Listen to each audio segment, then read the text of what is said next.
my pleasure to introduce my teammate, Blake Strom. Almost needs no introduction, but I'll introduce him anyways. He's the attack lead, one of the original co-creators of attack many, many years ago, and he's been leading the effort ever since. Doesn't just do that. At MITRE, he's also our capability area lead for adversary emulation. He helps out. He's been core on the attack evaluations efforts. And sometimes in his spare time, moments he gets, he likes to roast coffee, leading to his Twitter handle @StromCoffee. So really excited for Blake to kind of summarize what we've done this past year with attack, how far we've come, and really where we're going. So please join me in welcoming Blake Strom.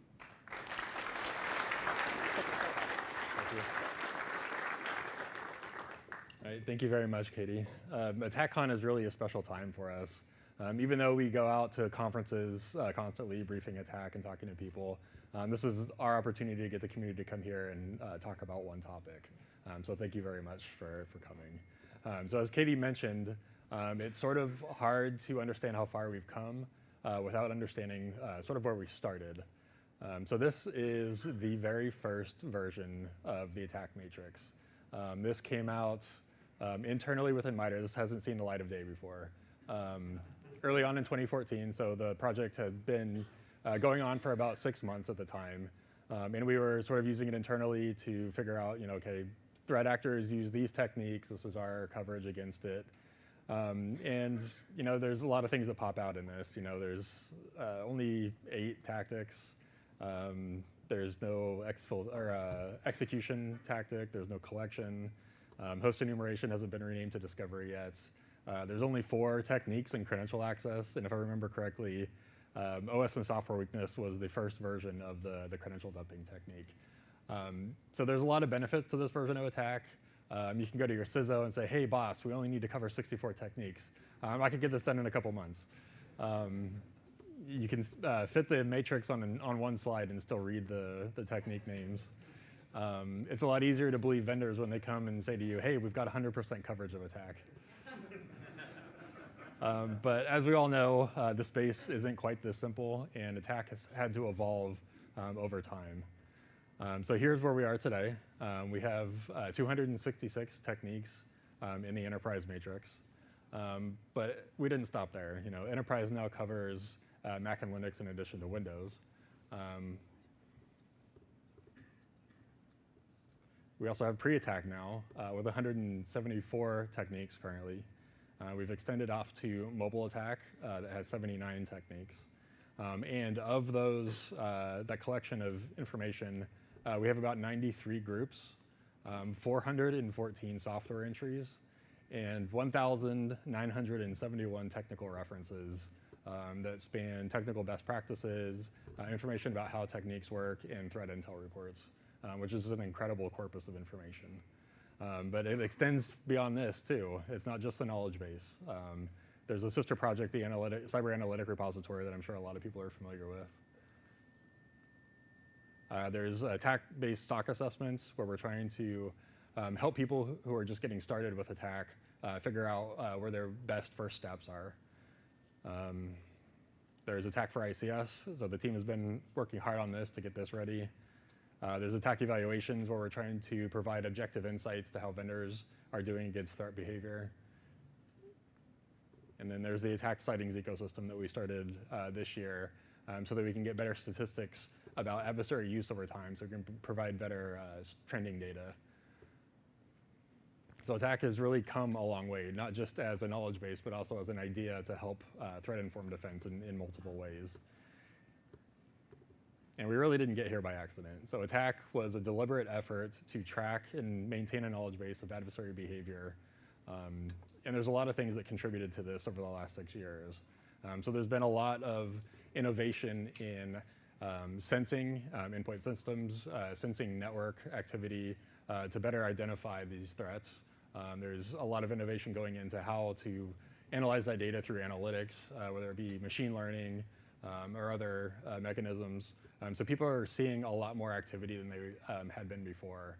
And I think the realization that IOCs just aren't enough to build a security program on have really helped this idea of the focus should be on threat behavior to detect adversaries more robustly than with just IOCs alone. And because of this visibility, people are seeing a lot more activity. So there's a lot more reporting out there. And this coupled with the lower barrier of entry for adversaries to get started, because there's more tools available, just means there's a lot more activity to see. There's certainly a lot more reports now than we can even handle as the attack team. But this is a very good problem to have because people are more willing to report out this information. And then the next point is, we can't see everything. We don't see everything as MITRE and on the attack team. So we rely on the community to tell us what they're seeing in order to make sure that attack is growing and that we're accurately representing what adversaries are doing today. And this sort of reminds me of a conversation I had about a month and a half ago with someone who leads a team at a healthcare organization. And he was basically able to get buy-in from his leadership to share information with us because the vendor space in the community looks at attack and maps to attack and builds their products around attack because it helps them get the tools that they need in order to detect and respond to threats better.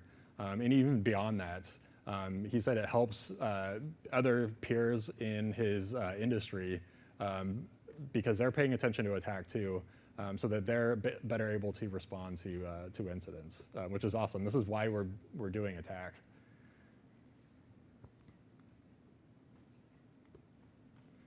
So to dive in some of the numbers for updates this year, we have 1 new tactic, we have 43 new techniques for enterprise, 13 for mobile, 16 new groups, and 87 new software entries. We've got 41 new mitigations for enterprise, 87 updated techniques, 16 updated techniques for mobile, 67 updated groups, and 92 updated software entries. And you saw a bunch of the team that was up here today. It's a lot of work to maintain attack and all the other projects that have been built around attack at MITRE. And I'm always just amazed at the level of effort and work that we're able to do on this to improve it over time. And you heard Katie, we all work on different jobs. I don't think there's any single person that works on attack full time because we're looking at threat reports for other projects. We're doing red teaming and adversary emulation. We're doing threat analysis. And this all helps to keep our skills sharp so we can maintain attack in the right way for the community.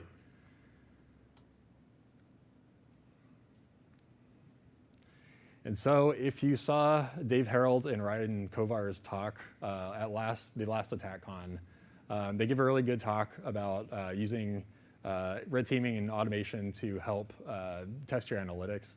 But towards the end of the presentation, they were sort of bemoaning the lack of cloud coverage in attack. And at the time, we had been thinking about what cloud coverage might mean in attack, but it really wasn't that much. It was basically just to answer questions about what we were doing. Would attack even fit in the cloud? How it might we approach it? So it's basically the really early planning phases. So we were able to actually redirect resources to this effort because there was such a high demand. Thank you, Dave and Ryan. And I'm happy to say, if this clicker will work, as of last week, we released the first version of Attack for Cloud. Yay. And we realize this is just a drop in the bucket. There's 36 techniques that we have. This problem is a lot bigger than just 36 techniques. We know this. We talked to a lot of organizations to help build this, to help make sure that we're defining it in the right way. A lot of them have said that a lot of people think attack or cloud is just an extension of the attack of the enterprise matrix. So that's how we built it. And of the organizations that we had talked to, we received well over 100 different technique contribution ideas. So we had to prioritize those based on similarities, based on what we could find threat reporting that actually says that these techniques are used in the wild. And some of those organizations that submitted to us were able to actually say that, yes, we've seen this, even though it isn't reported.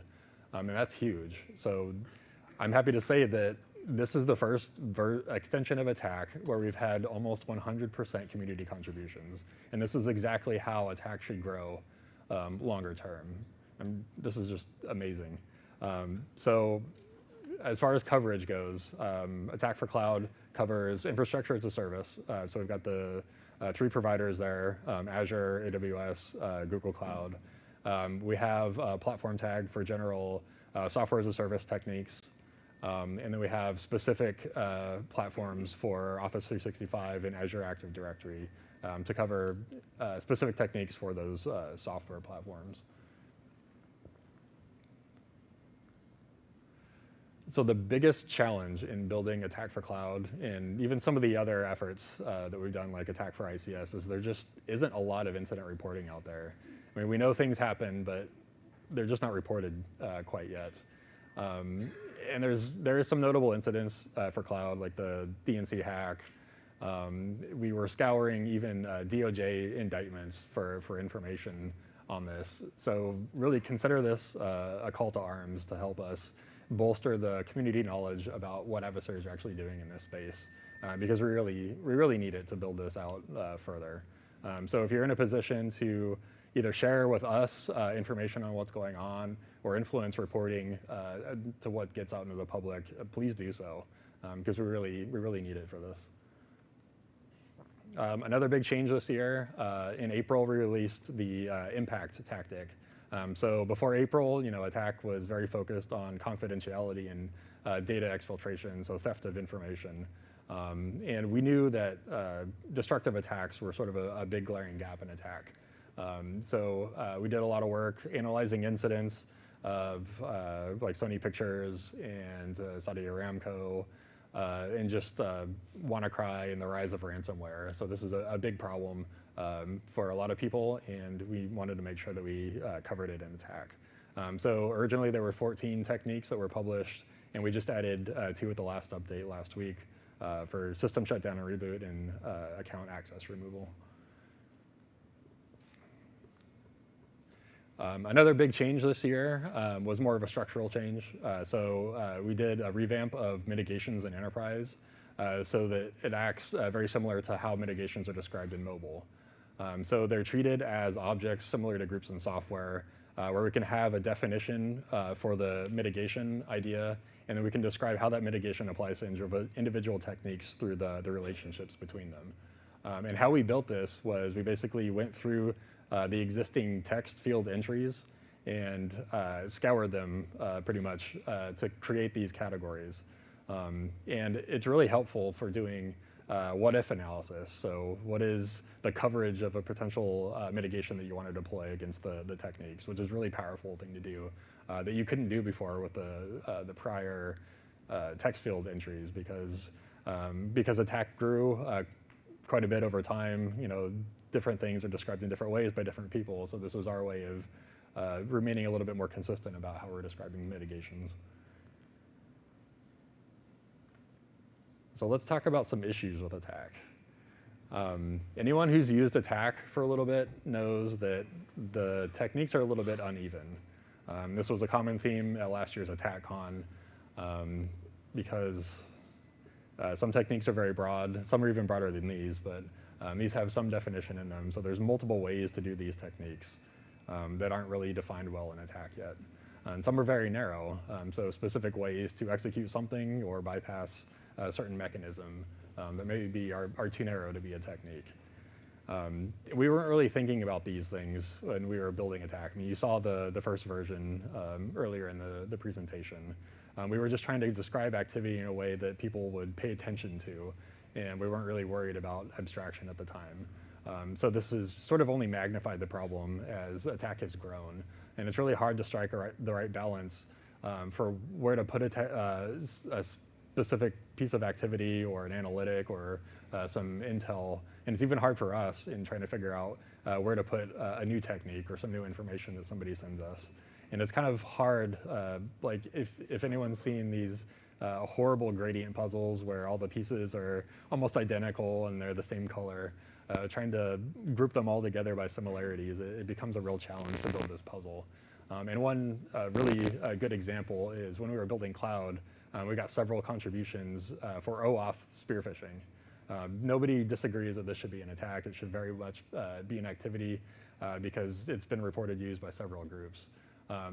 But the submissions that we got were like, okay, this is spear phishing, so you should put it in an initial access.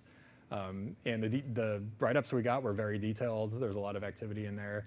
But when we started peeling away the layers of it, it was very clear that there's multiple different steps to this. So yes, the spear phishing is coming in. We can cover that by spear phishing with a link. So user clicks on it, they're presented with a malicious application that's asking for authorization to grab their OAuth token. So the user has to click on that. That's credential access. And then there's another step even beyond that where the adversary is using that authorization token to access that resource and pull email or information from the user's account, which is use of that token. So even though attack, how it is kind of hard to figure out exactly where something should go, there is a lot of power in its flexibility to pull apart activity and make sure that you fit the right pieces in the right spaces.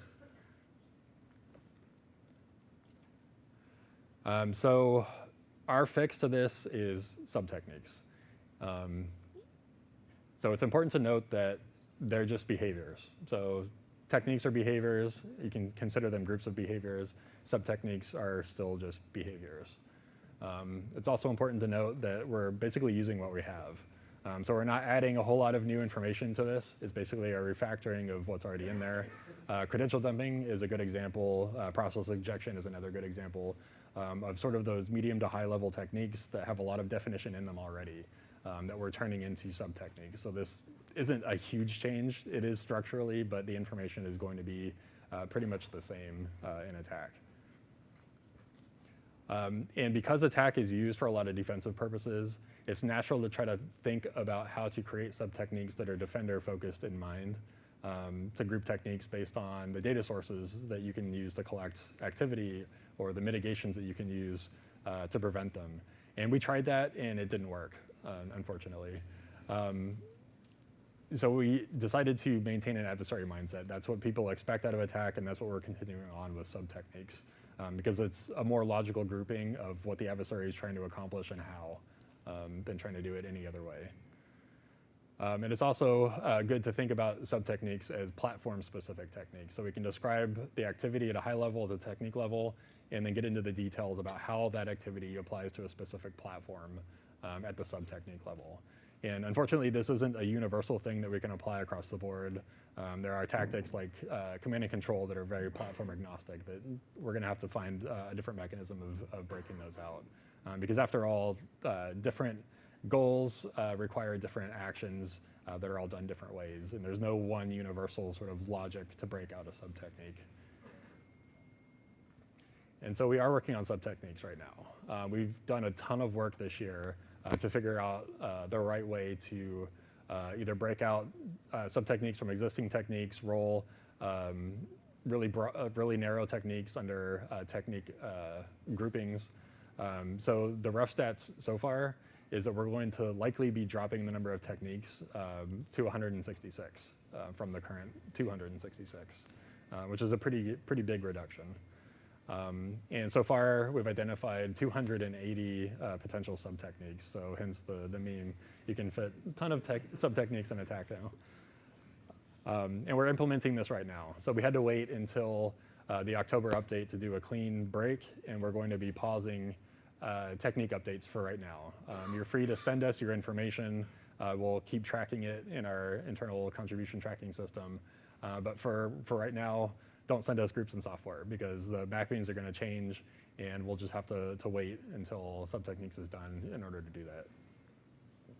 And so to talk a little bit about how we're going to implement this, when sub-techniques rolls out, it won't be the de facto production version of attack. We're going to be cloning the attack site and putting it in some other location as sort of a preview to give people enough time to digest the information and plan how they're going to implement this, because it is a big change and we want to be sensitive to that and how long and how much effort it's going to be to redo tools, redo mappings, and things like that. So in case nobody's heard of sub-techniques before, hasn't read the blog post yet that we put out a couple of months ago, this is one example of credential access. So you can see the old view on the left of just the credential access tactic with the individual techniques underneath that. And on the right is the potential sub-technique breakout of that. So if you look at the credential dumping technique, there's a lot of already defined ways of doing that in the description. So we'll be essentially breaking those out into structured ways of doing credential dumping for Windows against the security accounts manager or LSAS secrets dumping and things like that. So the sub-techniques will essentially be the technique ID for credential dumping .001 or .002 for these. So they'll be directly tied to that technique. And so talking about that blog post that we put out, the main reason that we did that was to get some feedback from the community to make sure that we're on the right track. And overwhelmingly, people feel that this is very necessary for ATT&CK, and even given the amount of work that it's going to be to implement it, it will be worth it longer term. So that was great to hear. People also took the opportunity to provide us some more feedback. So one of the biggest questions that we got, aren't these just procedures? And no, they're not. So procedures have a very specific definition in ATT&CK. Essentially, when you go look at the technique pages, there's that box that has the groups and software examples that are tagged to that technique, and that's what we consider procedures. So we actually took that feedback and updated the name of that box to procedure examples to help that. But even broader than that, procedures relate to how specific adversaries are going about their operation. So it's really hard to capture that in ATT&CK without describing how the adversaries are moving between techniques or how they piece things together throughout an operation. A few people noted that there are still going to be visualization challenges with sub-techniques. And even though we're shrinking the matrix at the technique level by quite a bit, and we're going to make that sort of the default view of the attack matrix, we want to have some functionality so people can expand the techniques to show those sub-techniques. And the version that we posted in the blog post shows the horizontal breakout, where if you click on too many things, it's going to expand out. But we also have a vertical breakout example. So we'll likely put out some more information and have some community input, and we might actually make both the versions available so people can use what they like best. A few people also noted that there's a potential for issues from having an individual sub-technique mapping to multiple techniques, and we're trying to avoid this at all costs. So don't worry, we got this. And then another big challenge is people identified was having the tools available to map from the old version of ATT&CK to new. So we're going to be providing spreadsheets that have that mapping. We're looking into ways of doing JSON to have a machine readable version. And we're also going to be taking advantage of the sticks revocation functionality, where we can revoke an object and have it be revoked by its replacement, which could be a sub-technique. So there will be that pointer in the sticks data. A few people also noted that this is a good opportunity to do data source refinement, and data sources are a thing that's like 5 years old. So we know this is a problem, but we can't get it done during sub-technique. So this is something that we're going to be doing after this gets released. A few people also noted that techniques should be OS agnostic. Largely we agree. It's not going to be universal because of what I said earlier about it. There really being different criteria for breaking out sub-techniques per tactic and even per technique. A few people noted that techniques should always have sub-techniques. Again, sort of. This is something to shoot for, but we're not going to force a decomposition or rolling something into a sub-technique if it doesn't make sense. Part of the awesomeness of ATT&CK is its flexibility, so we want to maintain that.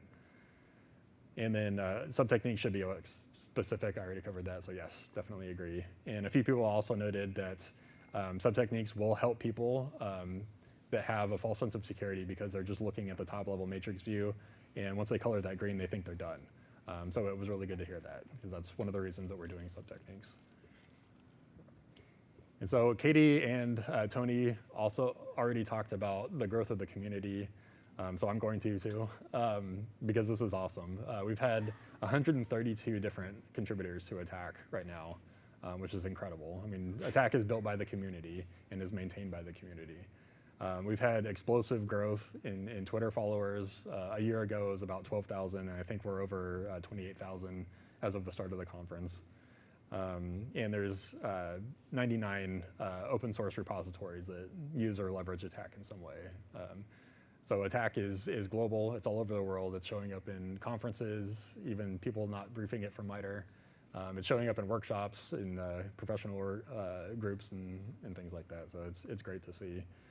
So there's still a lot of work to do, so things to come. We will be continuing to roll the efforts of attack under the attack umbrella. It's just attack. We started this with the initial access tactic, and we're going to be continuing it with the pre-attack revamp. I already mentioned this, but the ICS team is hard at work trying to get this ready to go, and we'll likely be publishing this as a separate website in a couple months. So the reason why it's going to be in a separate website is to give it some flexibility to grow, to better match that domain. And then we'll be looking at rolling it under attack later on. And then a lot of people are creating their own controlled mappings to attack. So we think we can help build a community around this. So we'll be talking about this over the conference too. And so if I didn't cover your favorite topic related to attack, we've got more updates planned that are sprinkled throughout the next couple days.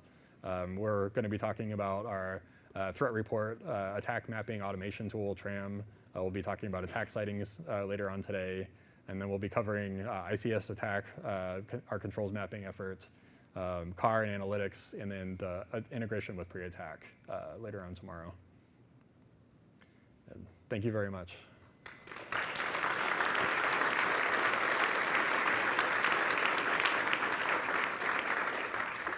About 5 minutes for questions. All right, questions.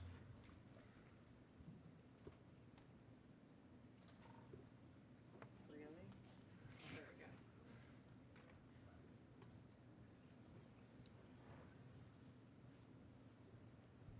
Hi, just curious if Navigator is going to be mapped to the new techniques as well, the new framework. Yes. Yeah, once we roll sub-techniques out, we'll have a version of the Navigator that can support that as well, along with the different visualization options. It's back there in the corner. What's your thinking on mitigations versus course of actions? Or are they the same thing? I think it really just comes down to definition. We're treating them like courses of action in sticks right now. So yes, they could be very much courses of actions.